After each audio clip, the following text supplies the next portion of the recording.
and also a beta Microsoft Student Ambassador, and she will be the co-host with me tonight. Welcome, Akshita. And I'm Anush, and yeah, Akshita, you're on mute. I'm not able to hear you. Just check. Okay.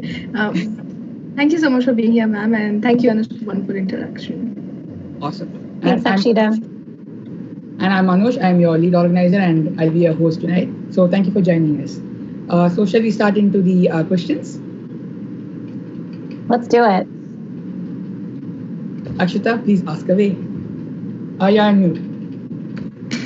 Okay, so starting off with, we just are a little curious to know about the giving program you recently initiated and worked on.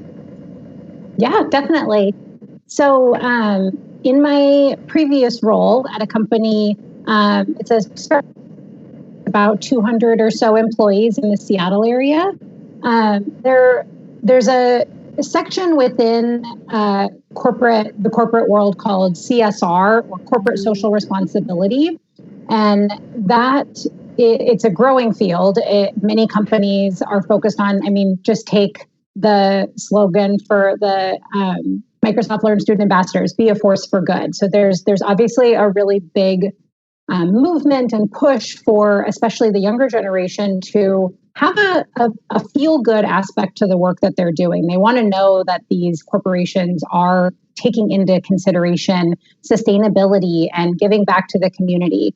So that's always been an area of passion for me. It was kind of a dream to fall into a position where I got to help consider how are we going to use the company's money for good.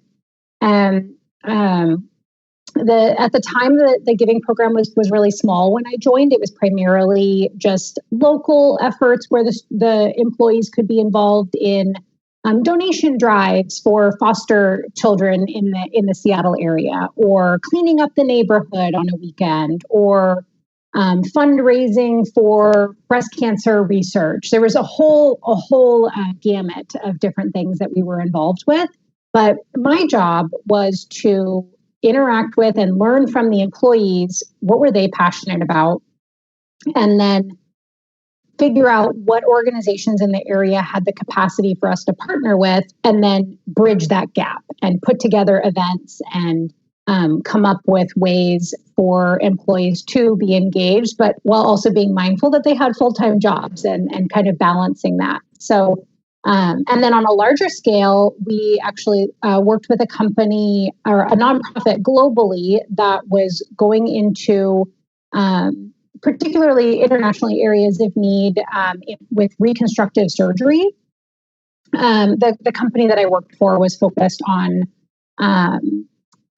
cosmetic and basically plastic surgery. There's many ways to say it, but it was a review site for different procedures that could be done. And we actually ended up sending a team to India a couple times a year to work in different clinics. I believe the region was Dehradun, or the city that they were in, and the clinic they worked with and that clinic was focused on primarily burns and different forms of reconstructive surgery. So our team helped fund that and sent volunteers there. So I'm actually loving that I get to work with individuals from India again and learn more about your country and the culture.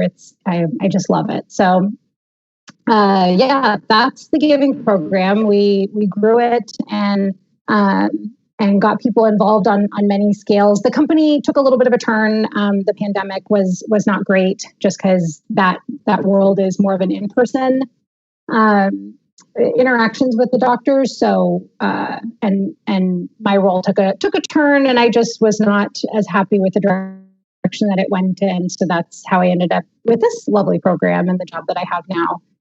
But I'm very grateful. I was there for 4 years, and I got to just learn so much about the corporate social responsibility world that I'm passionate about. Great question. Just thinking about the That's impact, amazing. Yeah. Isn't it, Anush? True, and we are really glad to have you with us. One really question, and it keeps me mind, time management is something very important, and it's often been a trouble for most of the students managing their student ambassador work, then the other community work and at the same time managing a college work. So like India is a region with the APAC region is a region with over thousands of student ambassadors, and we literally come to you for anything we want. So how do you manage your time? Like seriously, how do you manage your time? Well, and it's interesting speaking to students because I don't feel like I learned. But what I'm saying is that this information would have been valuable for me to know as a student. I felt like I learned a lot of this through trial and error in my early professional years. So I'm happy I can share it earlier on because so the things that I do to keep my day in order, I am a big list maker. I love making lists. I don't feel good unless I have it laid out of what I need to do. And I usually set the list in order of priority. Like I'll break it down by these are projects that I need to do this week. These are projects that I need to do this month, quarter, day. I break it down by timeline. And then within each category, I'll have like maybe 3 things for the day that I really, there's things I need to do. And then there's the list of this would be nice to get to if I have time. And then I typically do allow for one-offs or just things that come up because inevitably, like you're saying, dealing with thousands of students, that's what I love about my day. I never know what I'm going to encounter. There's all kinds of requests that come my way and questions. And I really love problem solving and learning more about all the work that each of you are involved with as students. So I do plan for that. I do plan at least to have an hour or two in my day where I kind of have some flexibility. And then I do schedule work time. So like say there's a document or an event I need to prepare for or something that I really want to have heads down focus time. I actually will block an hour or two on my calendar that's just like work on X, Y, and Z. And then that way, not only will meetings not get scheduled over, I usually put it as like flexible so that my teammates know if something came up, I can move it. But it lets other people know and myself know that time is structured for this, and I just need to honor that. So I definitely need that discipline. Otherwise, I can get distracted. There's so much going on in Teams. There's so many I could read on Teams all day and not do any of my other work. So I do have to be disciplined in that regard. But list making, I actually use OneNote for my organization, and I learned about that in my first role at White Pages, and it was a game changer for me. So I have everything segmented out, color coded. It's been very helpful. Oh, I really want to know about that more on how you integrate OneNote into it, and I think that would be very helpful for a lot. Because like managing time and having that discipline is, I think it's pretty important, and that's something we have to start inculcating at a very younger age. Yep. And the other thing is just to have, I'm kind of a busybody. I need to be moving. I actually have like a standing desk so I can stand at times. Like I have a hard time just sitting still for hours on end. Actually, school was really challenging for me. So I do set chunks up where I'm going to be focused for 20 to 30 minutes, and then I can go, grab a drink of water or get a snack or go on a walk, and then I come back and I keep working. So I think that's really big for students. I mean, you all are dealing with like very demanding, mentally challenging work, and so give yourself that flexibility. Go take a break. Go meditate. Go do whatever is going to help you kind of refresh your mind. And there's a lot of talk about that in today's work culture, is about that balance. And you've seen it in a lot of the modern offices. They have those like fun rooms or areas where you can go and relax and do your work away from your desk. I know COVID times are probably going to change that, but it's definitely moving in that direction. And like one more thing is like when the offline colleges was a thing, I used to like use at night times to review my next day's expected work and what I wanted to achieve. So how much, like I spend about 1 hour setting my next day's timetables, right? So how much time do you set up, and do you like you fix it, like you decide what you're going to do in the morning, or how do you plan it? Because that planning I think would help a lot of people to get their time straight. That's a great point. and I could admittedly probably be a little better about that. It depends on the given week and the day. So I'm looking at my calendar for the week and for the day ahead, usually a couple times throughout the day. So today, I will double check my calendar. I want to know what's happening later today. And then I want to know what's happening tomorrow. And before I close my computer for the evening to go do dinner, I look, I'm like, okay, did I action everything that I absolutely need to do? And then do I have everything prepared for tomorrow, at least for the first hour or two of tomorrow? And then if not, I will usually log on in the evening. I have a 2-year-old son, so I usually stop work in the early evening so I can spend some time with him, do dinner. And then once he's asleep, I'll open my computer back up. And I actually really like that time. I used to not enjoy working in the evening. As a student, I struggled with that, but I like getting on just because it's usually quieter. There's not as much demands coming in, so I have more time to sit and focus. So yeah, I think the biggest thing is learning what works best for you. Everybody's different. Everyone's unique. You have so many tools at your disposal. So really take some time, try different things out. What works for me likely might not work for other people. So you just have to troubleshoot. There's things I've tried where I'm like, oh wow, that did not work for me. I'm not going to continue with that. So I would say I depending on the day ahead, I will spend anywhere from 10 minutes to an hour preparing. Wow, that's really nice. That's really efficient. Okay, as we have to do our session today, which is based on students. So I had a question: how community programs like Microsoft Learn Ambassadors play an important role in students' life? Where does it take them further? Yeah, I loved this question. I was thinking quite a bit about it because as humans, if you think about it on a broader scale, we naturally gravitate towards communities. We build them, we seek them out, we create them in many different aspects of our lives. And being a student is really hard. There's so many things being asked of you in such a finite amount of time. And then a lot of you, not to mention a pandemic, but some of you have work going on, or you have different clubs that you're involved in. So there's a multitude of things on your plate. Communities, the value of communities is having that support. And so I wish I had something like this when I was in school. I think having that resource, and I think of it as just like an extension of, I know it's a much larger group, but an extension of your friends and your family. It's those that you would feel comfortable, sharing your doubts or asking questions that you have, and knowledge sharing, figuring out what others know and what you can learn from. I've seen a lot of that in teams where a student has a question and 2 other students hop in and answer it. And it's just, that is community. That's the whole point there. So I think it plays an invaluable role. And the way that it's set up that I really like is you will get back out of this community as much as you put in. So for the students who are actively engaged, checking in consistently as much as you're able with your school schedule, and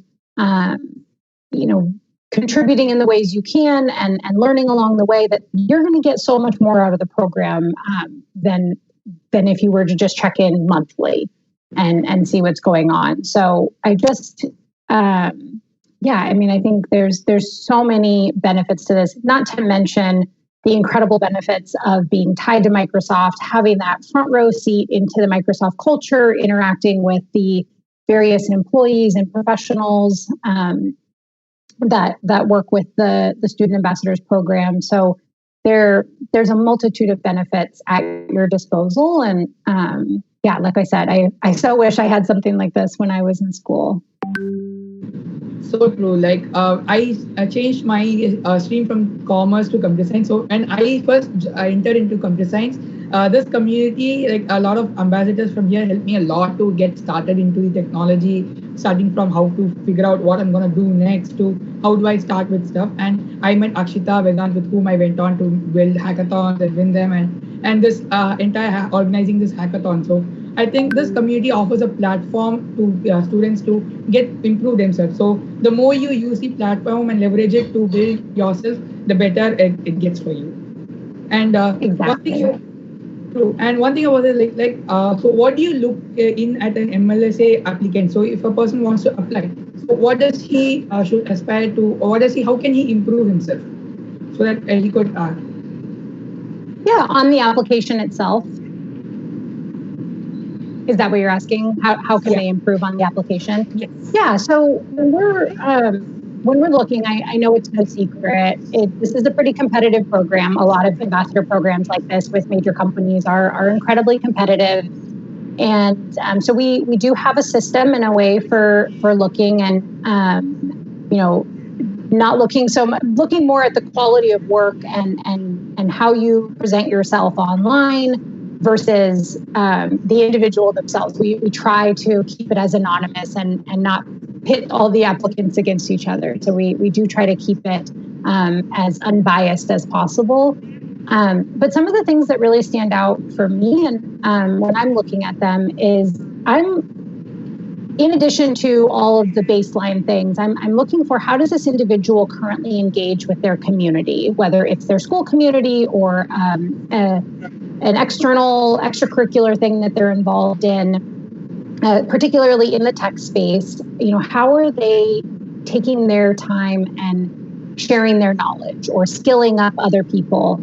How are they, that's a big aspect of this program and about Microsoft in general is just learn, share all the knowledge that you can. And so students and applicants who are already naturally doing that in their day-to-day lives, that comes through loud and clear on their application. And so that's a big thing that we're looking for.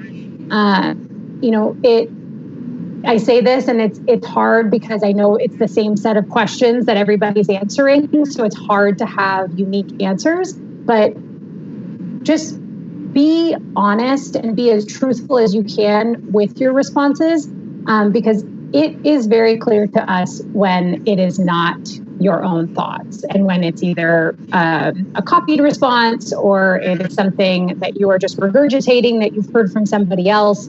The ones that really stand out are the ones where you're like, gosh, that is a really great perspective on that, or that I hadn't thought of it that way. When I'm kind of challenged to think, or it like expands my mind when I'm reading the applicant's response, those are the ones that really stand out to me.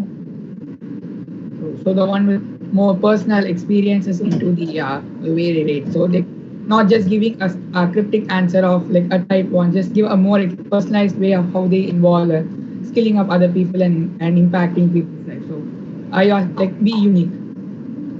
Yeah, and I think it is also apparent that not everybody has the same resources or the same experience levels when they're applying, and that's okay. Be honest about that. I haven't had the opportunity to be as exposed to as many communities or organizations as I would have liked at this point, and that's a big reason that I'm interested in this. Like that's fine to share that. You can still have views on inspiration through tech, and you can still have a view on how do you share knowledge with somebody and how would you promote an event. You can still answer those questions without having had an extensive list of experience. So yeah, I think that just think outside the box. I mean, I know that's asked of a lot of students nowadays, but as best you can, those really stand out to us. So the more personalized it is, the more better it is, and the more the chances to get selected. I think so. Yeah, those applicants really stand out to us.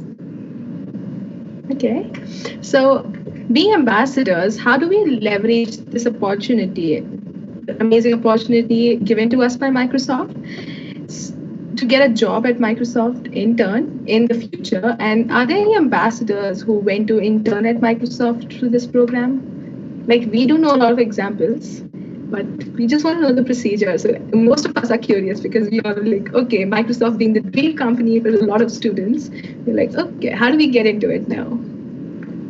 Definitely. Great question. So, yes, there are former student ambassadors and previously student partners who are now working at Microsoft who have are either interning or have a full-time position. I don't know the full number, but I think I've come across at least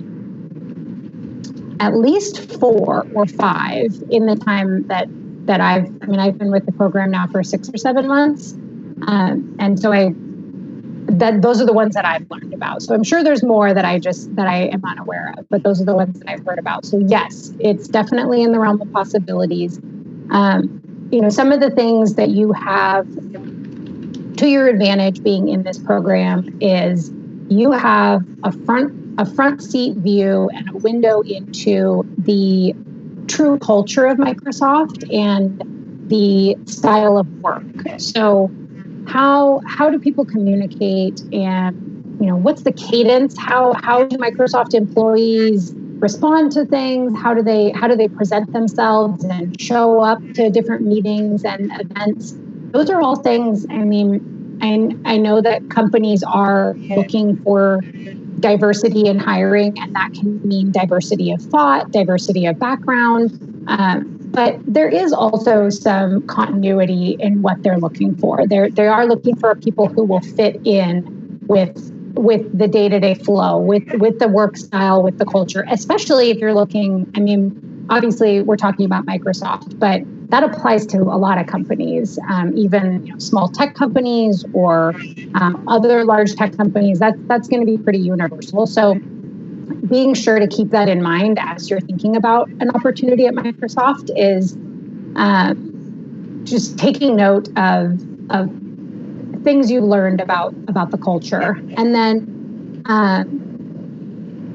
additionally, make those connections. You are given this opportunity. The mentors in the various leagues that you guys are in, many of those are full-time Microsoft employees. They're giving their time to interact with you. So make those connections. I would put an asterisk with that and just say, be as respectful as possible of their time and be very clear with your ask. So what are you hoping to get out of your relationship with them? And that just kind of goes for any form of networking, is be respectful and be clear with what you're asking for. But that's the reason that the Microsoft employees are doing this. They want to interact with students. They want to help you develop. They wouldn't have signed up if they didn't want to. So build those networks. You never know. Maybe a job appears or an internship appears, and you have that mentor that you've been working with, and you talk to them about advice on your application. Or I'm not saying that that's a guarantee, but I would imagine that is a good way that could fall into place. So just keep in mind that, think of the experience as there's many doors that can open, and you never know who you encounter who could open another door for you. So just having that open mind and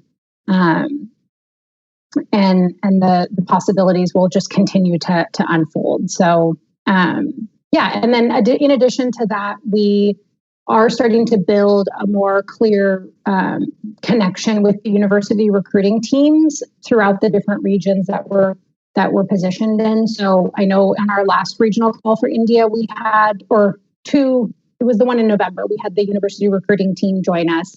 So we will continue to have more sessions like that and continue to be more transparent with what is available to students, keeping you informed of when the internship applications are coming up, what full-time jobs are available, and those of us, the CPMs, Pablo, everybody in the community will do our best to help you put your best foot forward and be well positioned, because while it's not written in stone that this is a pipeline into Microsoft, that is that is the thinking of this program, is to help you be prepared for your next professional gig, whether it's at Microsoft or somewhere else. This is just a +1 in the resume. Exactly. And actually, more than a +1, you in this program, I personally got to network with a lot of amazing minds. I'm not sure would have got the network opportunity outside this program, and I got to personally learn from them, from the leagues which are available here, learning from some really good mentors out here. And again, as the call with the recruiting team, like we learned a lot of things on how they review the applications and those insights. And what they actually expect from us. True. So that helped us make our profile even more better. And the community as general is a big learning opportunity for anyone out there who wants to improve their way. So I just want to ask you a question, like, what is your day-to-day job like as a community program manager? So how does your day-to-day job look like? Yeah. Well, that's, as I mentioned before, one of the things I love about it is no day is the same. There's a rough expectation that I have going into the day, but all kinds of things can come up. And that was actually something, I'm really big on manifestation. I'm a big person of when you put your mental thought towards something and believe in something and put it out in the universe, then that's just putting energy out there and you'll see it come back to you. So that was something I put into the universe when I was thinking about my next job, is that I wanted something where I could problem solve and I'd be interacting with different people. And I never knew what my day was going to be like. It was going to vary from day to day. So I'll put that blanket statement out there that I never know what my days are going to be like. But in general, I have a couple of meetings each day, and that can be meetings with my team with Microsoft, and then meetings with students. So it's either with the leagues or with the regions, or opportunities like this where I get to speak to you via this platform. So I have those, and then I'm usually spending a good amount of time in Teams responding to direct chat messages, various inquiries. It could be about a milestone advancement question. There could be an issue with the site, and there's a question about how to navigate that. There could be a question about an event that a student has that they want support with. Like I said, nothing is nothing is of a surprise. I mean, there's all kinds of things that can come up. So that, and then looking in Teams in general and actioning various requests that come up, or informing people of upcoming events in the coming days and weeks. And then I also spend a good amount of time working on different projects. So that's something also that I love about this program, is that it's growing and it's still fairly new in the grand scheme of student-supported events. So there are workflow items, or just thinking about ways that we can improve the process to make it best for the students. I do spend a lot of time working on those various projects, which I like. I'm a big process improvement person, so I'm really glad that Pablo lets me run with those ideas.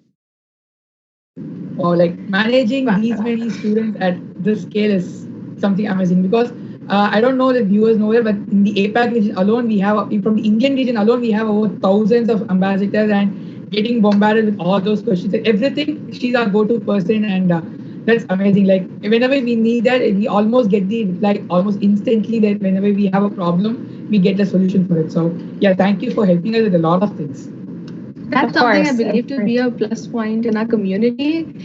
And when I joined this community the very first time, I just had a lot of questions. I was like, okay, how do I go about? And I used to get replies instantly. Like you put a question out there, and then there's someone who's replying. Let it be 3 a.m., 3 p.m. Doesn't matter. There's someone who's always there to help you out, and it's within seconds. And I can guarantee that you'll get the reply within seconds.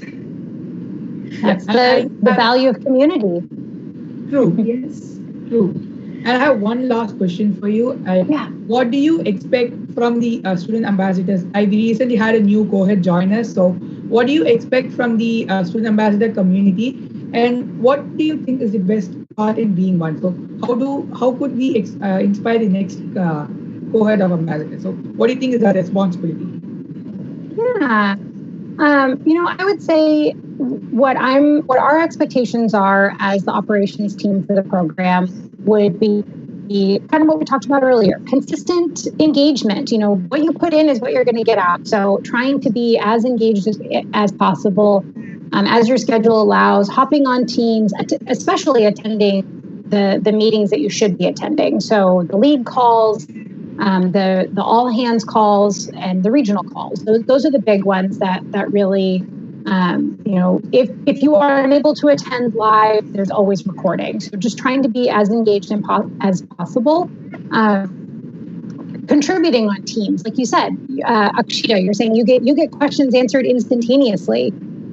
So as you learn the tricks and the inside tips of the program, remember to give that back. So you become the answer as new students come on board. And gosh, how do I advance to alpha? How do I do a good event to beta? And how do I navigate Visual Studios? Like all of those, you now are experts at, having been in the community for a while. So pass that along. And then I would say another thing that you should focus on as you're able to is really stretching yourself. You have this support network within the community, and you have these resources. So take advantage of that. Really, really try to push yourself maybe a little bit outside of your comfort zone in terms of either hosting events or I'll leave it up to your creative minds of what that means, but just try to think about stretching yourself a little bit farther so that you can gain those valuable skills that will only better you in your life going forward, especially as you enter the professional world. And then, this community, it's such a unique opportunity, and we talked about this before. That's the value of this. You get such a special relationship with these Microsoft employees and with other intelligent and passionate students. So, you worked so hard to get into this program, and take advantage of it. Really, really get what you can out of your time in the program. Sure, we will. Thank you so much for answering the amazing questions. And thank you so much. We did learn a lot. Thank you so much for being here. Of course. Thank you for putting it together, and great questions. And to everybody who just recently joined the program and the new cohort, welcome. As I mentioned, I'm supporting the India region. So reach out with doubts or questions that you have. I really thank you all for your time. Thank you so much for your time. And the new cohort, anyone, if you want to know anything or have any doubts, do reach out to the ambassadors, existing ambassadors, and we would love to help you out too. So thank you so much for attending this session. Always here. Wonderful. Thanks, everybody. Enjoy your day. Bye. Bye-bye. Bye.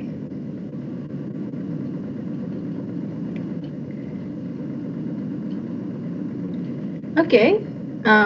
We have a question. Is Microsoft planning to hire some interns from Student Ambassador Program this year? Okay. So as Sarah said, the interns will be taken. Getting internship into Microsoft is more on how you leverage this program to get into it. So while having this, it will be an additional point which you can discuss in the interview. But directly from the ambassador program, I'm not sure about it. And I don't think there has been any ambassadors who have been directly selected from the program, but we have ambassadors who have been interns. So leverage this in your profile, but make sure that you develop a profile strong enough that they don't want to reject you. So that's an answer which we want to have you. And do join the DevScript Printer of Code hackathon, and that's a 2-month-long open source hackathon, and we would love to have you there and to explore open source with us. And if you're into my hackathons and if you're into MLH Guild, do join the MLH Guild. We have our DevScript Printer of Code has its own guild, and we are one of the top 5 in the world. So do join us, and we would love to work on some cool challenges and have sessions together. We will be back with another amazing session soon. Thank you, Akshita, for being with us. Thank you so much. Thank you all for joining us.